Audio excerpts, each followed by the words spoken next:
All right, Mech Command. Can tanks stop a battle mech?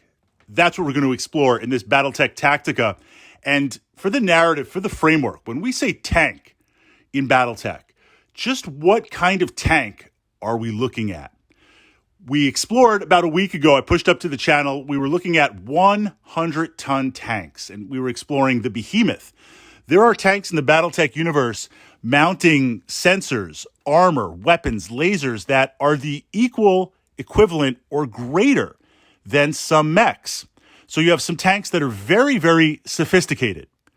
But then you've got tanks that would fit in and be at home in the here and now of today.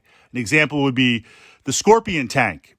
Light armor, standard armor, ICE engine, autocannon 5, a machine gun, and that's it. But battle value is next to nothing. And depending on the tech level or where the tank is stationed, you're going to have lots and lots of them. They're very, very cheap and easy to produce. So we see different levels of tanks compared to battle mechs, which for the most part are very, very advanced. I mean, somebody's playing in some campaign somewhere an awesome battle mech with 2 fusion hits and the sensors have been stripped and essentially you've got iron sights on those PPCs.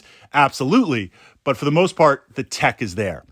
When we explore certain tanks, the tech level can easily rival a battle mech. Going back to this awesome mech, right?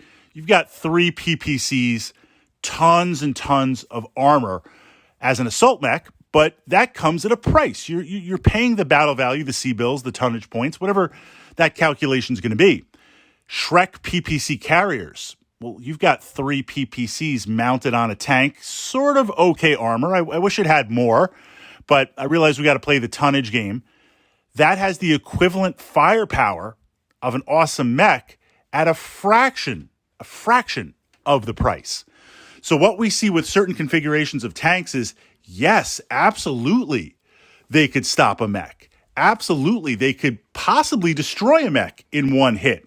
If we take a short-range SRM carrier, first time you see the SRM carrier, the datasheet, you're like, wait, what the heck? This must be like a misprint. It can't have this many short-range missiles firing out. The laser equivalent is, I believe, the Onteros laser tank. It's got so many medium lasers that you're going to fire at once. You're just going to smoke any light, any medium, possibly even hurt or blow off the arm of a heavy. So we do see some very, very potent and powerful tanks that, as a mech warrior, I do not want to encounter. Now, the balance, of course, on this is tanks have different rule sets. They're more vulnerable to motive hits, taking hits to the tread, the tires, the balloons, whatever it's going to be. They take different type of critical hits where they get immobilized or the turret locks or things get destroyed. There's also terrain penalties. So there's this understanding of the tech level itself might be on par or equal to a battle mech, but how it navigates the battlefield, it's not going to have the same level as a mech. But where we see with tanks that they become very, very dangerous against mechs, if we're using a battle value scale, is the fact that you can take 2 or 3 to 1, and tanks like to travel in packs. I mean, yes, we have our Lance, but you might not be facing 1 PPC carrier. You might easily be facing 3.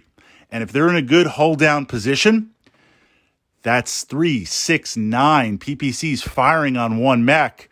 You're going to be making that pilot check if you're still alive that you don't get knocked over. So tanks in the right configuration can be extremely, extremely deadly. Where they fall by the wayside, of course, is while it might not be as glorious as mechs, the rules kind of punish them. And if you can exploit that, then that's a huge, huge weakness. On a side note, Warrior attack helicopters and VTOLs, low battle value, but they've got AC-2s. Fly them up the flank of the map, get side shots on tanks, chew up the motive hits, and after 2 or 3 rounds of shooting, they might be immobilized. It's a lot harder to immobilize a mech, and even when a mech gets its leg blown off, it can pop up, it can fire off the jump jets, it can hop around. Mechs are different than tanks. So as a mech warrior, when you make that jump to combined arms and now you're facing tanks on the table, The first thing you have to sort through is this a more conventional tank, AC2, AC5, okay armor, I can engage, or is this something saying we're going to mount essentially battle mech weaponry times 3 on a tank? That's a different story. And you don't want to underestimate tanks. You don't want to underestimate vehicles in Battletech.